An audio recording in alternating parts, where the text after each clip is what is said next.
افسیوں کے خط کا مطالعہ زندگی پیغام 88 عالمگیر تعمیر اور مقامی تعمیر افسیوں کے باب 2 کا اختتام تعمیر کے موضوع کے ساتھ ہوتا ہے۔ آیت 21 میں ہم عالمگیر تعمیر دیکھتے ہیں اور آیت 22 میں ہم مقامی تعمیر۔ آیت 21 میں لکھا ہے اس میں ہر ایک عمارت مل ملا کر خداوند میں ایک پاک مقدس بنتا جاتا ہے۔ یہ جملہ کہ ہر ایک عمارت عالمگیر تعمیر یعنی پوری کائنات میں کلیسیا کی طرف اشارہ کرتا ہے۔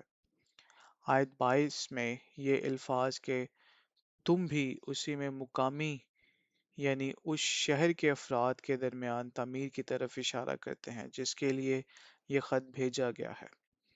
چنانچہ تعمیر کا پہلو عالمگیر بھی ہے اور مقامی بھی۔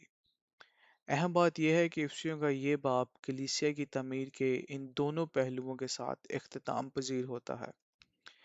کئی صدیوں سے اس تعمیر کے موضوع کو نظر انداز کیا گیا ہے۔ خداوند کے بہت کم خادموں نے اس پر خاطر توجہ دی ہے۔ 1938 کے آغاز میں خداوند نے ہمارے درمیان اس تعمیر کی اہمیت پر زور دینا شروع کیا۔ ہم اس موضوع پر پیغام بہ پیغام دیا گیا۔ اس میں وہ پیغامات بھی شامل ہیں جو کتاب بنام The Vision of God's Building میں شائع ہوئے ہیں۔ اس کتاب میں موجود پیغامات بائبل کے آغاز سے آخر تک خدا کی تعمیر کو پیش کرتے ہیں۔ تمام ضابطوں کو ترک کرنا۔ اگر ہم عالمگیر اور مقامی طور پر تعمیر ہونا چاہتے ہیں تو ہمیں تمام ضابطوں کو ترک کرنا ہے۔ کچھ ضابطوں پر قائم رہنا مناسب نیو کے بغیر یعنی مسیح بطور منفرد نیو کے بغیر تعمیر ہونا ہے۔ بہت سے مسیحی مسیح بطور منفرد نیو کے بارے میں واضح علم نہیں رکھتے اور وہ خدا کی تعمیر سے واقف نہیں، اس لیے وہ برسوں سے ایک فرقہ یا مسیحی جماعت سے دوسری جماعت میں بھٹکتے پھرتے ہیں۔ ایسے ایماندار شاید خدا کی تعمیر کے لیے پتھر ہوں لیکن وہ اب تک تعمیر نہیں ہوئے۔ ایک کلیسیا سے دوسری میں جانے والے کچھ مسیحی یہ دعویٰ کر سکتے ہیں کہ ان کی ایک جماعت سے دوسری جماعت میں جانے کی وجہ عدم اطمینان کا احساس ہے، تاہم اصل وجہ ضابطے ہیں۔ ضابطے ہمارے فطری مزاج سے متعلق ہو سکتے ہیں۔ کچھ لوگ خاموش مزاج رکھتے ہیں اور ایسی مسیحی عبادتوں کو پسند کرتے ہیں جہاں ایماندار خاموشی میں عبادت کرتے ہیں۔ وہ اپنے مزاج کے مطابق عبادت تلاش کرنے کے لیے ایک جماعت سے دوسری جماعت میں بھٹکتے پھرتے ہیں۔ شاید ان کا خیال ہے کہ کوئی خاص جماعت ان کے ذوق کے مطابق ہے، لیکن وہاں کی کچھ مشقیں ان کے مزاج کے مطابق نہیں ہوتی۔ ایسے مسیحی کسی بھی جماعت سے مطمئن نہیں ہوتے۔ وہ ایسی کوئی جماعت ڈھونڈ نہیں پاتے جو پوری طرح ان کے مزاج کے ساتھ ہم آہنگ ہوتی ہے۔ اگر ہم نے خدا کے نظام کی واضح رویا دیکھی ہے اور ہم جانتے ہیں کہ بحالی کیا ہے، تو ہم اپنے مزاج کو بھولنے، اپنے ذوق کا انکار کرنے اور صرف خداوند کی بحالی کی فکر کرنے کے لیے تیار ہوں گے۔ بحالی کسی مشق پر مبنی نہیں، بلکہ یہ اس مسیح پر مبنی ہے جو ہماری صلح، ہماری نیو، ہمارا کونے کے سرے کا پتھر اور ہمارا سب کچھ ہے۔ خداوند کے نظام کی رویا لازماً ہمیں قابو میں رکھنا، رہنمائی کرنا اور پابند رکھنا چاہیے۔ خداوند کے نظام کی رویا کو لازماً ہمیں قابو میں رکھنا، رہنمائی کرنا اور پابند رکھنا چاہیے۔ ایسی رویا یقیناً ہمارے لیے مسیح بطور منفرد نیو پر کھڑے ہونے کا سبب بنے گی۔ پھر ہم آوارہ گرد ستاروں کی مانند نہیں بلکہ ان لوگوں کی طرح ہوں گے جنہیں دوسروں کے ساتھ تعمیر کیا جا سکتا ہے۔ ہم ہمیشہ کے لیے خداوند کے نظام میں مستقیم ہوں گے۔ جو لوگ اس رویا کو دیکھ چکے ہیں اور اس کی حکمرانی کے تحت ہیں، وہ شامل کل مسیح کی منفرد نیو پر دوسروں کے ساتھ تعمیر کیے جا سکتے ہیں۔ وہ کسی بھی ضابطے کو اپنی نیو نہیں بننے دیں گے۔ ایک بار پھر میں دعائیہ مطالعہ کی مثال دینا چاہوں گا۔ ہم دعائیہ مطالعہ کے لیے خداوند کا شکر ادا کرتے ہیں۔ اگرچہ ہم نے دعائیہ مطالعہ کو ضابطہ نہیں بنایا، لیکن کچھ لوگ صرف اس مشق کو پسند نہ کرنے کی وجہ سے کلیسیا زندگی چھوڑ گئے۔ آپ کو کیا لگتا ہے کہ جو شخص اس وجہ سے کلیسیا کو چھوڑ دیتا ہے، جو شخص کلیسیا کی رویا دیکھ چکا ہے، وہ کبھی نہیں چھوڑے گا۔ کچھ لوگوں نے نہ صرف دعائیہ مطالعہ کی مشق کے لیے ہم پر تنقید کی، بلکہ بلند آواز میں خدا کی حمد و ثنا کرنے، خدا یسوع کا نام پکارنے اور ایمانداروں کو دوبارہ بپتسمہ لینے یعنی دفن ہونے کی اجازت دینے کے لیے بھی ہم پر تنقید کی۔ کچھ نے اس بات پر بھی تنقید کی کہ ہم مسیح کو مذہب کے برعکس رکھتے ہیں۔ اگر ہم مقامی کلیسیا میں کوئی ایسی چیز رکھتے ہیں جو بت پرستی، غیر اخلاقی، فرقہ واریت یا مسیح کی الوہیت کے انکار سے متعلق ہے تو ہم پر تنقید ہونی چاہیے۔ تاہم دعائیہ مطالعہ یا خداوند یسوع کا نام پکارنے جیسی باتوں کے لیے ہم پر تنقید ہونا غلط ہے۔ اگر ایماندار ان مشقوں سے روحانی طور پر مدد حاصل کرتے ہیں تو کیا دوسروں کو ان پر تنقید کرنے کا کوئی حق ہے؟ جو لوگ ان مشقوں پر عمل نہیں کرتے انہیں بھی ان کے ساتھ ہونا چاہیے جو ان مشقوں سے فائدہ اٹھاتے ہیں۔ فرض کریں کہ کوئی بھائی اپنی پرانی حالت اور مردگی پر پشیمان ہے اور خداوند کے رہنمائی میں خود کو بپتسمہ کے پانی میں دفن کرنے کے لیے جاتا ہے۔ دفن ہونے کے بعد وہ تازہ دم، نیا اور زندہ ہوتا ہے۔ شاید وہ خداوند کی حمد و ثنا بلند اور پرجوش آواز میں کرتا ہے۔ کیا اس کو اس کے لیے ملامت کی جانی چاہیے کیونکہ اس نے دوسری بار بپتسمہ لیا، یا اس لیے کہ اس نے بلند آواز میں خداوند کی حمد و ثنا کی؟ یقیناً نہیں۔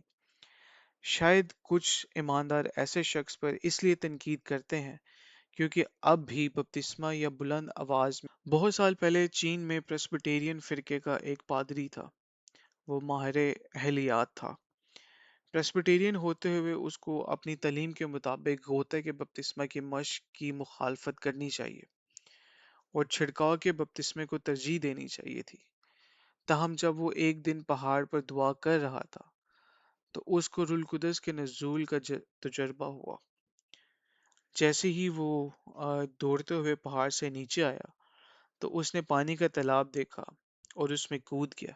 اس تجربے کے بعد وہ ایک مختلف شخص یعنی خداوند میں نہایت زندہ شخص بن گیا۔ جو لوگ ضابطوں پر قائم ہیں شاید ان پر تنقید کریں، لیکن خداوند ضابطوں کی قدر نہیں کرتا۔ مسیح میں نہ ختنہ کچھ چیز ہے، نہ مختونی بلکہ نئے سرے سے مخلوق ہونا، صرف مسیح کی فکر کرنا۔ اگرچہ آج زمین پر کروڑوں مسیحی ہیں، لیکن بہت کم ایسے ہیں جو دوسروں کے ساتھ تعمیر ہوتے ہیں۔ اس تعمیر کی کمی کی وجہ یہ ہے کہ بہت سے ایماندار اب بھی ضابطوں سے چپکے ہوئے ہیں۔ شاید آپ کسی مخصوص فرقہ کے رکن تھے، تاہم آپ اپنے ضابطوں کی وجہ سے دوسروں کے ساتھ ایک نہیں تھے اور نہ ہی ان کے ساتھ تعمیر ہو سکتے تھے، بلکہ آپ اس انتظار میں تھے کہ حالات آپ کے ضابطوں کے مطابق بدل جائیں۔ جب کوئی تبدیلی یا بہتری نہ ہوئی تو آپ یہ امید کرتے ہوئے کسی اور جماعت میں چلے گئے کہ وہاں کوئی ایسی صورتحال ملے جو آپ کو ترجیح کے مطابق ہو۔ جب کوئی تبدیلی یا بہتری نہ ہوئی تو آپ یہ امید کرتے ہوئے کسی اور جماعت میں چلے گئے وہاں کوئی ایسی صورتحال ملے جو آپ کی ترجیح کے مطابق ہو۔ اس وجہ سے بہت سے لوگ ایک فرقہ سے دوسرے فرقہ میں چلے گئے۔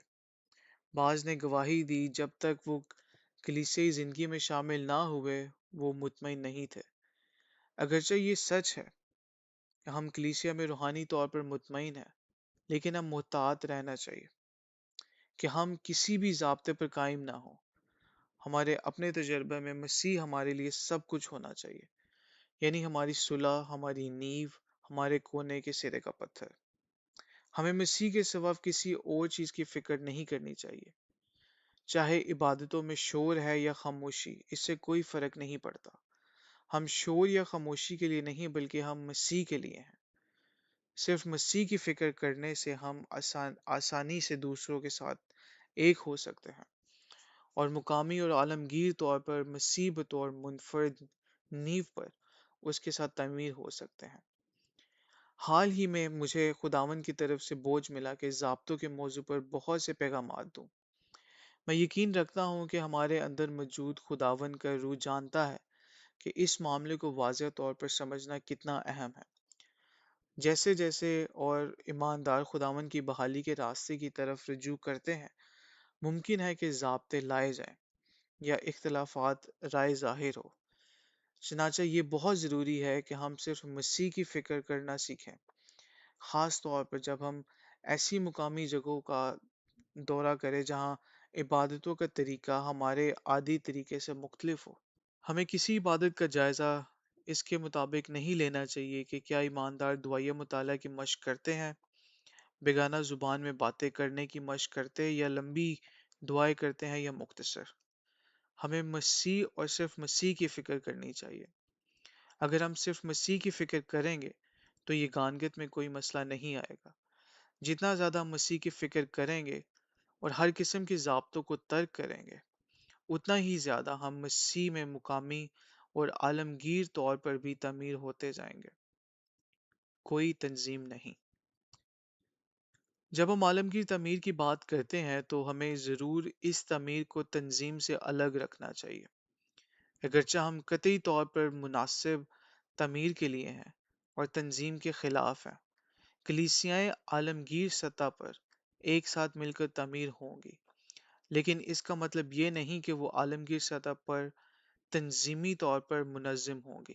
علیحدگی نہیں۔ بدن کی سچائی کے مطابق بدن عالمگیر طور پر ایک ہی ہے، اسی وجہ سے مقامی کلیسیاں کو ایک دوسرے سے علیحدہ نہیں ہونا چاہیے۔ علیحدگی بدن کی یگانگت کی سچائی کے برخلاف ہے۔ چونکہ ہر مقامی کلیسیا عالمگیر سطح پر بدن کا حصہ ہے، کسی بھی مقامی کلیسیا کو دوسروں سے علیحدہ نہیں ہونا چاہیے۔ خاص طور پر یہ بات دور حاضرہ میں درست ہے، جب بھی جدید مواصلاتی اور نقل و حمل کے ذریعے خبریں اور معلومات تیزی سے دنیا بھر میں پھیل سکتی ہیں۔ آج لاس اینجلس میں زندگی کا کچھ حصہ جاری ہو سکتا ہے اور چند گھنٹوں میں درجنوں مقامات پر معلوم ہو سکتا ہے۔ کسی کلیسیا کے لیے خود مختار بننے کی کوشش کرنا کتنا غلط ہے۔ بدن مسلسل خون کی ترسیل حاصل کر رہا ہے۔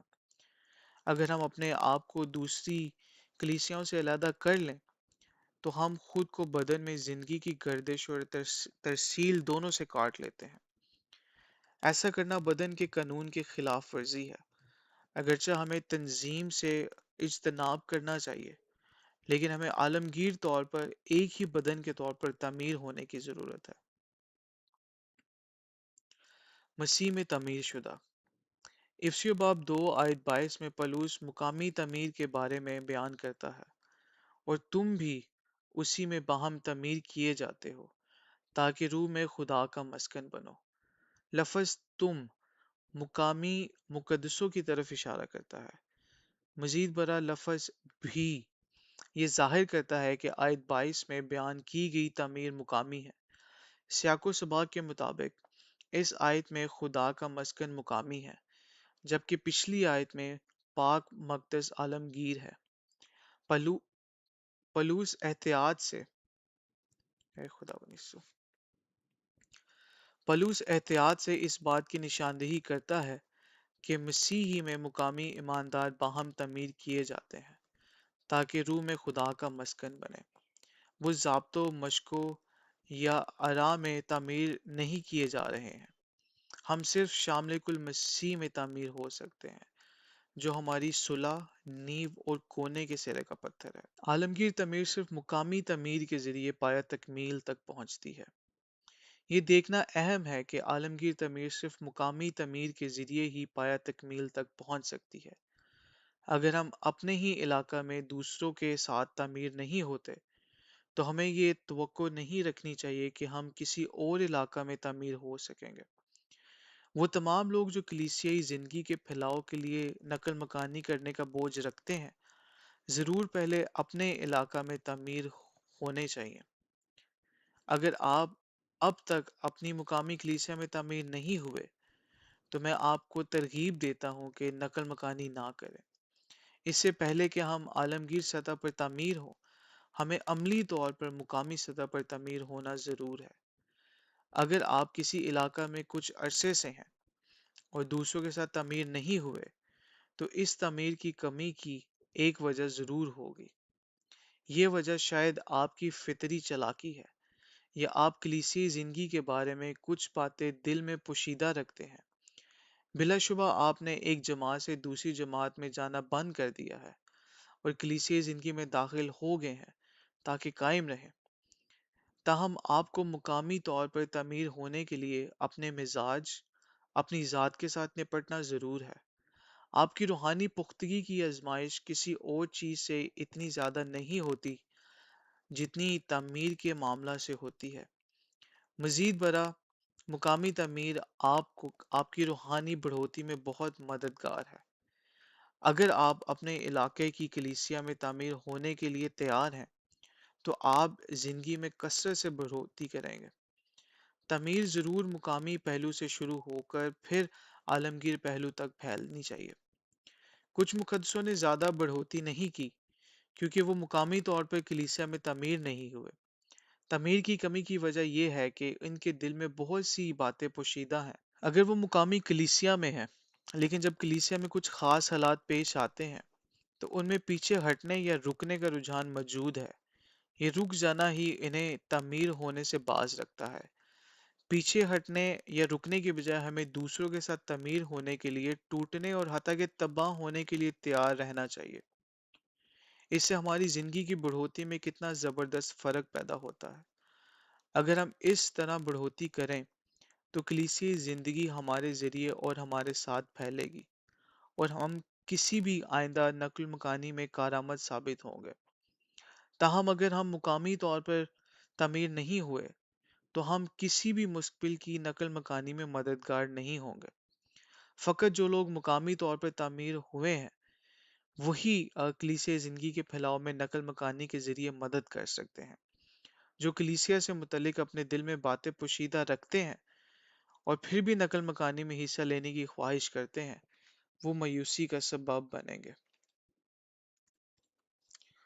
خداوند کی بحالی کا پھیلاؤ۔ خداوند کی بحالی کا پھیلاؤ اجتماعی انداز میں ہماری روح میں زندہ مسیح کی جنبش ہے۔ مقدسوں کے ساتھ خداوند کی جنبش انفرادی طور پر نہیں بلکہ اجتماعی طور پر ہے۔ خداوند کے متلاشی ہوتے ہوئے ہمیں اسے کچھ بھی چھپانا نہیں چاہیے۔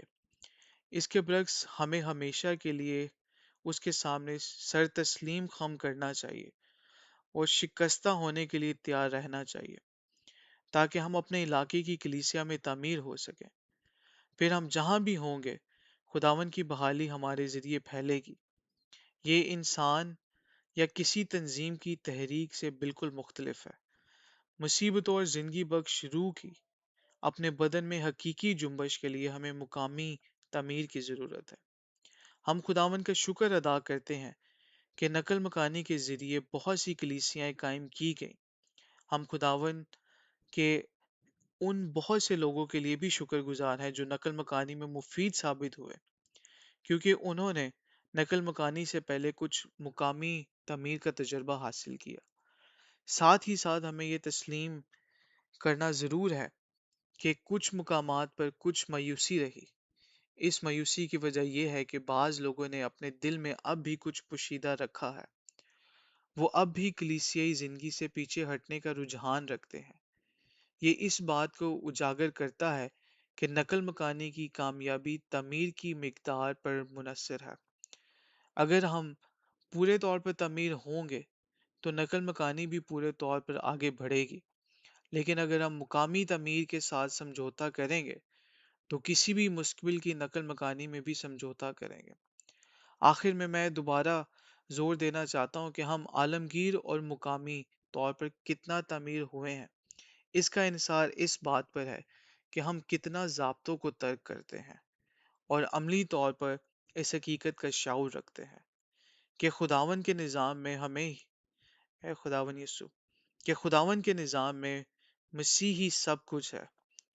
چونکہ وہ شامل کل ہستی ہے، اس لیے ہمیں اس کی جگہ کسی اور چیز کو تھامے نے نہیں رکھنا ہے۔ اگر ہم مسیح کو اپنے سب کچھ کے طور پر تھامے رکھیں گے تو ہم پہلے مقامی طور پر اور پھر عالمگیر طور پر حقیقی تعمیر کا تجربہ کریں گے۔ یہ امر ہمیں کلیسیائی زندگی کے پھیلاؤ کے لیے نقل مکانی میں مفید بنائے گا۔